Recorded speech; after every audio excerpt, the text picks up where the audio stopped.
But it was interesting to see how they worked the sprites. I mean, I learned a little bit on how they did that, or how they did so, Mhm.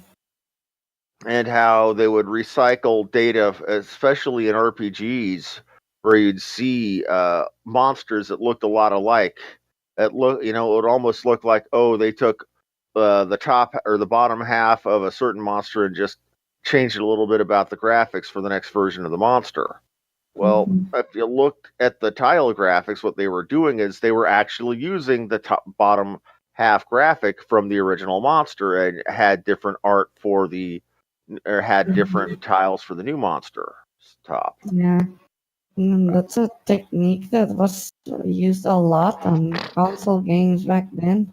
Well, that was And back. I remember when I was teaching game programming, I was explaining those techniques, and we had the brand new XNA Game Studio. Microsoft gave us free Visual Studio licenses and also the free subscription for XNA Game Studio. So so I was using material from their community, and they had a sort of a tutorial for tile graphics and everything. And I was reading the material from the person who developed that tutorial for tile graphics, and really my thoughts on what the guy wrote and what he explained about the tile graphics. I think it's not appropriate for me to say what I thought about it, Uh, but he didn't have any idea of why tile graphics were so, of why they existed. It's and the demo he had for tile graphics, it literally uh, did nothing of what the tile graphics were meant for. He said tile graphics were used to make it easier to build scenarios.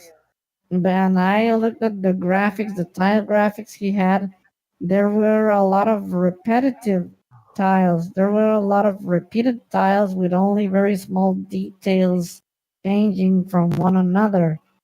And, and the tiles were very large. I thought, well, if he had any idea of what tile graphics are and what they were meant for, he would have done tile graphics about 1/4 or 1/8 of the size of the tiles he made, and that would eliminate the waste. And there was a lot of waste in that tutorial, and I thought to myself, this guy is trying to teach the world how to make tiles, and he has absolutely no idea of the purpose of tile graphics at all.